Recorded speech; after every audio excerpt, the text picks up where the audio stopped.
Welcome, everybody, to Navigating the Minefield, where we look at everything from mining stocks, bullion, gold and silver, underlying metal commodities and crypto and macro. And once again, with me is Eric Maszynski. Hi, Eric. How's it going? It's going well, Roger. How are you?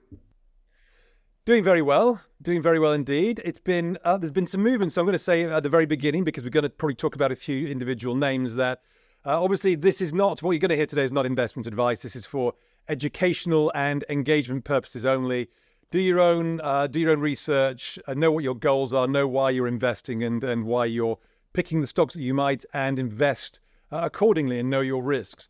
And I wanted to get that out of the way because we've seen quite a few names actually starting to move. It was, there's been a lot of news flow. It's always been gold and silver before, particularly gold, but now the stocks have been kind of grabbing a few headlines. Which are the ones that you think are the sort of the biggest kind of indicators that things are starting to get a little bit of traction? In the charts, the price action. The price action always tells the story, right? I think we just had touched on one of the small pieces that I put out last week to the Gold Investment Letter, free e-letter list, which was really just a brief highlighting of a pattern that I'm seeing in the gold and silver mining stocks. These bull flags and then the ensuing breakout. We've been seeing this happen, really it's kind of been a building higher highs, higher lows, but even just recently, many of these companies are going into new highs. Certainly on the daily chart, we're seeing those bust out into new highs after these healthy little consolidations. But when we just started to have a little bit of a pullback in, for example, Phenom Resources, which is my biggest position, I'm like, maybe this is, it was like literally like 2 cents it came down.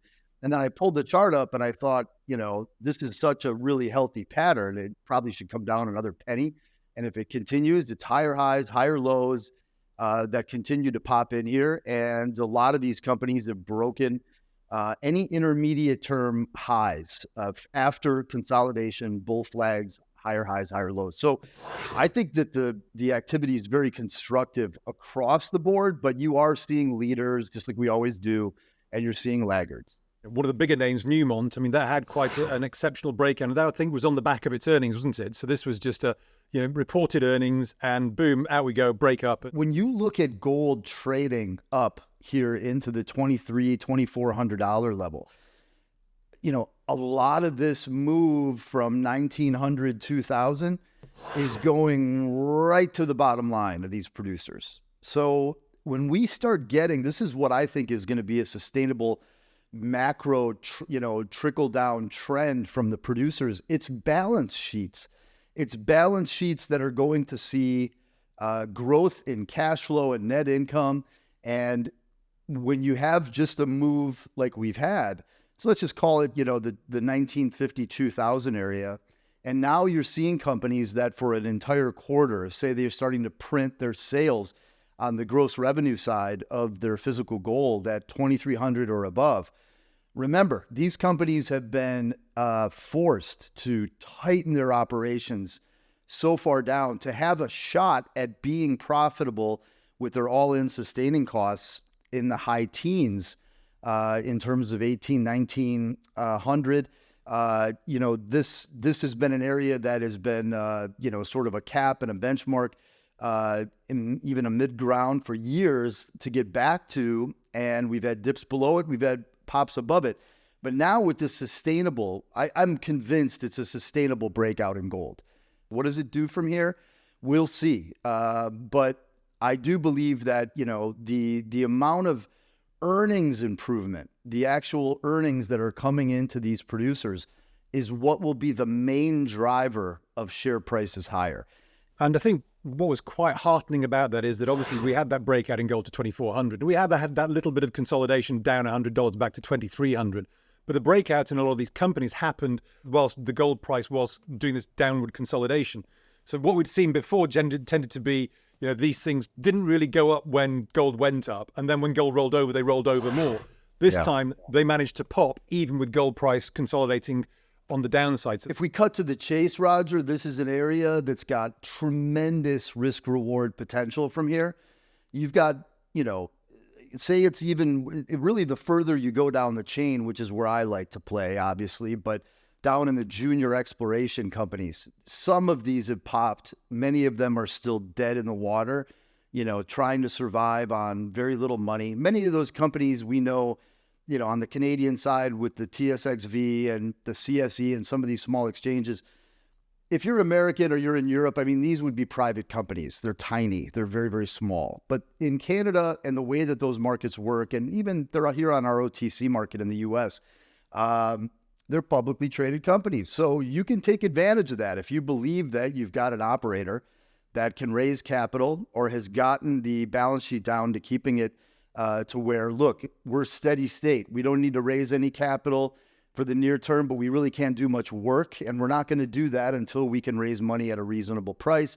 And you've got some discipline that's there. And then you already have an asset base, an asset base that has been built up in many cases over decades, whether it was with previous entities or the entities that are there.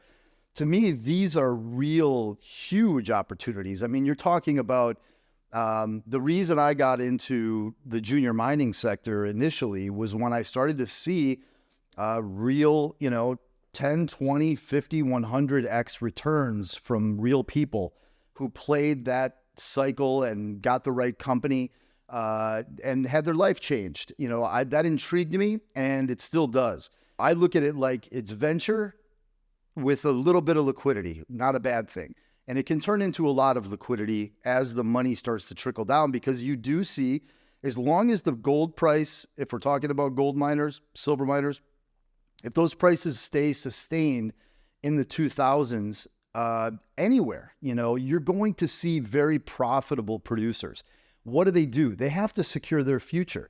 They've always used exploration and development juniors as their proxy arm for their own internal exploration. They let those companies, dissolve their balance sheet and dilute their balance sheet to go find something and chase these potential discoveries. Then they find them, they start to build them up, and they get acquired. They get snapped up, and we're starting to see that. There was a company that McEwen Mining, which I've talked about here. We had Rob on the show. That stock just went to a new 52-week high, by the way. And Rob ended up electing. There's a company that him and I had discussed this probably close to a decade ago. A little tiny one called Timberline Resources in Nevada with some really interesting assets in Nevada. But, that was a bit more of a troubled, drama-filled board of directors fighting over nothing, but real interesting Eureka trend assets in Nevada. And the McEwen Mining bought them. They bought them. It's 0.01% of McEwen Mining's market cap. It ended up being an $18 million purchase price for a company that was trading at about $7 million in market cap before they started that process. Got them out of their financial problems, and now and I am a Timberline shareholder, and I'll get, McEwen Mining stock for that. But that was the type of pleasant surprise that I think we're going to start to wake up to more and more often. And so that's just going to accelerate the stronger that the top tier, the position that they get into, the more that they're going to go shopping. This week, I've seen some macro arguments as to a plausible scenario in which gold may find some resistance. It's largely basically that if the central banks have been accumulating gold because they're worried about currency debasement, then if we get into an environment of a currency crisis, they might end up selling their gold to support their currencies.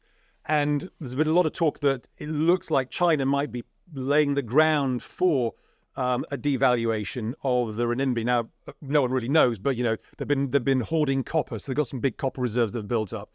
They've been talking about, were they buying gold quite recently? And it looks like the evidence was no, actually not in the way that people thought. But in this environment where we're seeing the yen move and we're seeing, a lot of other currencies move, there has been that talk. But I guess the question there is that maybe we do see central banks turn sellers of gold. But I think that these sorts of currency crises, they build over time. And even if you look at the 1997 currency crisis, it took 2 or 3 years from Japan trying to devalue in 95 to it really having an impact in 97. Yes, they can be quite dramatic when they occur, but may well be that you just see the bid change from being central banks to individuals and institutions who have actually been sellers of ETFs over the last sort of 2 years. Do you feel that, if central banks did come out and say, right, we're going to sell gold to support our currencies now we're in a currency crisis, isn't that the fiat argument where individuals should be then buying into gold and should be supporting the price? The dollar-denominated debt for countries that are carrying that dollar-denominated debt, that are seeing declines in their own currency, it's very difficult for them to pay back that dollar-denominated debt. So then it feeds on itself, and these countries end up imploding even further. Their currencies become even weaker. So for those groups, perhaps, but I don't really, from a net perspective, the largest, central banks, the G7, these groups are, it's very recently, right, record physical gold buying by the central bank. So to flip it to where it's going to be a big concern on when they're selling, I just don't see it in the very near to intermediate term. What are we going to do? Sell our gold to defend our currency and then not have any gold on our balance sheet and just, $34 trillion in net debt with unfunded obligations over $100 trillion? I don't know who's going to borrow us money. I think you need that gold. I look at things like Turkey, for instance. We're in the panic mode where you need to sell the crown jewels in order to try and support your currencies and stuff like that. It feels very, very early stage, but it's just, that was one of the arguments that's been going on, or that's been out there, because we had this big surge and now having a little bit of a consolidation in the gold price. You're talking about a situation where, like, say you're the Turkish officials and your lira is essentially being used as toilet paper, but you can still use it to buy real money. So are you going to sell your real money to buy the toilet paper? They deal with FOMO too, Roger. When you start to see that price get away from you, especially in your own currency. And now when you're pricing it even in US dollars going to all-time highs, and you're thinking to yourself, gold's getting too expensive for us to build our reserves, we better do it now with our pile of shit fiat currency. Changing tack slightly again, but we've been talking primarily about gold and silver, but gold and gold miners. But obviously, it's still in the early days yet. But the fact that BHP, the behemoth, is looking at Anglo American, a slightly smaller behemoth. It's not just in the gold space. It's actually, there is stuff happening in the general extraction business, particularly in the metals extraction business. It feels again like we are, people have talked about this long-term story, which is a bullish story for a lot of metals across the board. It feels like some of those stories are starting to ferment, not just in the gold space, but that longevity story is starting to play out in the mining extraction businesses. My favorite moniker, Phenom Resources, these guys have, I joked with the CEO for years. I'm like, you have like 20 metallurgists on your board and on your advisory board. Why don't you take one of them off and get a capital markets guy in there? And I'm realizing from discussions with him, as of the last 6 months, because Phenom they made a pretty shrewd move early on with their deposit of vanadium in Nevada. And they actually, during their preliminary economic assessment, they went through a metallurgical process that they patented to create a high purity vanadium concentrate. So this is different than, obviously, we're talking about a lot of the refining and things in precious metals. But to your point, I think they've been seeing some incredibly large, mammoth scale companies that have started to show interest in that process and in those patents, because that is a very, very attractive business going forward for certain folks. And so you are seeing a lot of that activity from the top on down, at least in terms of conversation, movement, tests, a lot of things that really aren't out there yet that I think could end up really getting the market's attention for some of these different angles that are happening out there in the mining business. So yeah, we're seeing it start, but as you know, I think this is just early days on the M&A side, because as you get companies that are in a stronger position from the metals prices and they've got more cash on the balance sheet, cash flow, and then they start to look, just like we do as people, we start to look, what can I go buy now?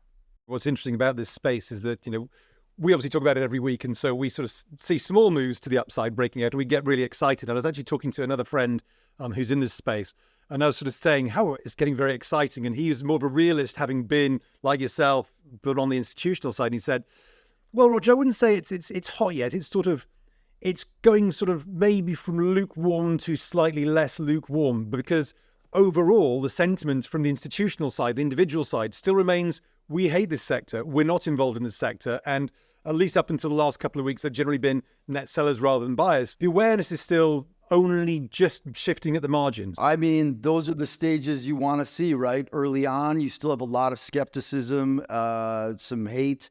I haven't felt compelled yet to go back through like comments on the YouTube when we did the piece on the 4 different individual companies that I was highlighting, and it'll be interesting. We should probably go through that somewhat soon and see where those are. The reality is that with some of those stocks, they're up, but they're not up like some incredible amount. So, you know, the hate though that was spewed out of the gate, Yeah. that's the consensus that's been out there with much of TradFi. But I think that, yeah, I don't like to see a bunch of enthusiasm from even the institutions broadly on this stuff. We're not going to see that until we are getting, mature in a bull cycle, and there is a lot of FOMO, and we're not even close to that yet in the miners. I mean, this is the beginning. There's still a massive opportunity, in my opinion. You need to be deploying capital into the space, into hard assets, into monetary assets, into the equities that mine and or explore for the assets. I think you're seeing some of the ones that are going to be the future leaders within the space. They're getting stronger bids and they're getting highlighted, but the general consensus, the middle of the pack and lower, those things are still dead in the water. They haven't budged.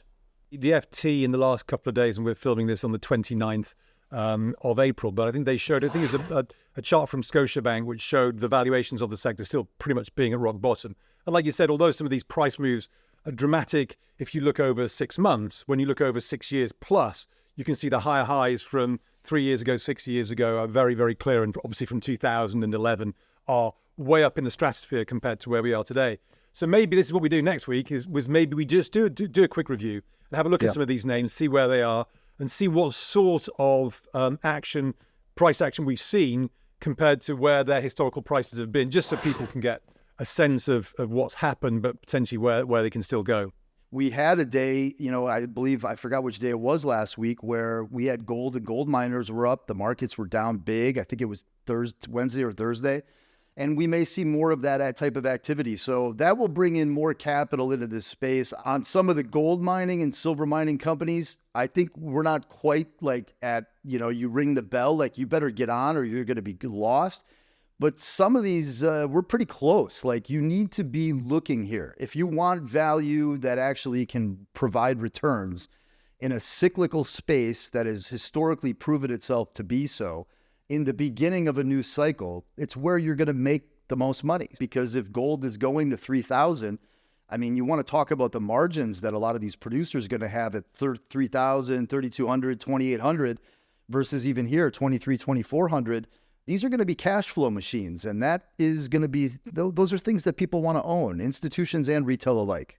We'll have a chat about those next week and put some of those back on the radar. Thanks very much, Eric. Good to see you again. You too, Roger. Thank you.